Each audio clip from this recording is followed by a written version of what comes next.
គឺជួបនៅវត្តក្រាំងលាវចាំសូមពុទ្ធបរិស័ទចាប់ពីថ្ងៃតើទៅប្រចាំនៅវត្តក្រាំងលាវហើយបើលោកអាចទៅលក់នៅវត្តក្រាំងលាវជួយទៅលក់វត្តក្រាំងលាវព្រោះទីនេះមិនអនុញ្ញាតបន្តទៀតទេព្រោះរៀបចំតាមវត្តបាទចាំសូមជម្រាបចឹងណាបាទហើយស្អែកដែលល្ងាចនេះគឺអត់ទេអត់អាចជួយបងបានទេសូមជួយទៅផ្ទះចាស់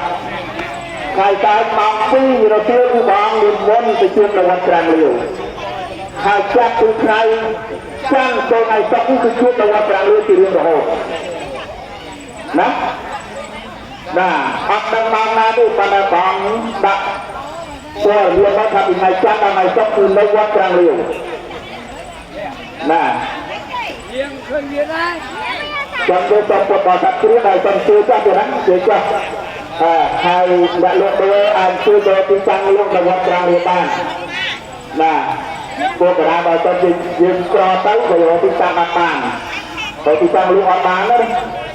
បាទនេះជាព័ត៌មានធ្វើការទេណាបាទចាំទៅជ្រាបទៅជួបជាព័ត៌មានទេណាបាទចាំទៅពុទ្ធបរិស័ទសូមលោកជ្រាបហើយបាទសូមហើយតកម្លាំងយើងដឹងប្រាប់ហើយ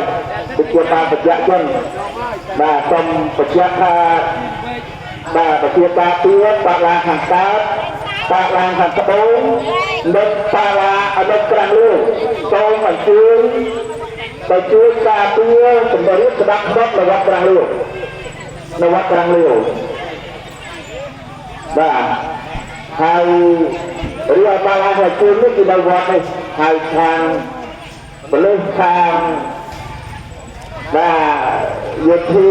ខាងទៅអត់អីទៅជួយទៅសម្រួលនៅវត្តក្រាំងលាវព្រោះបងជួបនៅវត្តក្រាំងលាវណាទៅវត្តក្រាំងលាវចាប់ពីស្អែកទៅតែចាំទៅពុទ្ធបរិស័ទជ្រាបទៅណាសូមទៅរៀបចំទៅវត្តក្រាំងលាវណាវត្តក្រាំងលាវនៅជិតនេះដែរទេបាទហើយព្រោះចៅអធិការវត្តក្រាំងលាវលោកបានទទួលហើយបាទហើយនៅកន្លែងនោះមានកន្លែងសម្រាប់ស្រួលណា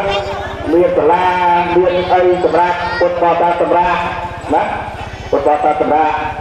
បាទខ្ញុំសូមជម្រាបបណ្ណាចាស់សូមពុទ្ធបរិស័ទលោកទូតាទីជ្រាបទៅតាមកម្មវិធីដែលគណៈគ្រប់គ្រងវត្តបានជម្រាបជូនជារដ្ឋសូមអរគុណទៅបែរទៅវិញនោះយើងលោកដើរលេងផងបាទលោកដើរលេងឲ្យខាងយើងលោកដើរ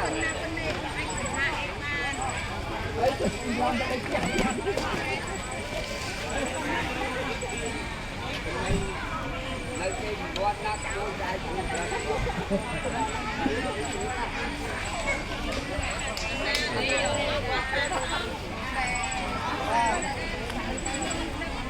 យើងងំលើទឹកទៀតមិនបាច់ចាំចាំពីហើយមកចាំត្រង់តើខ្ញុំទៅនំហើយទីទីខ្ញុំវ៉ាចោខ្ញុំទៅ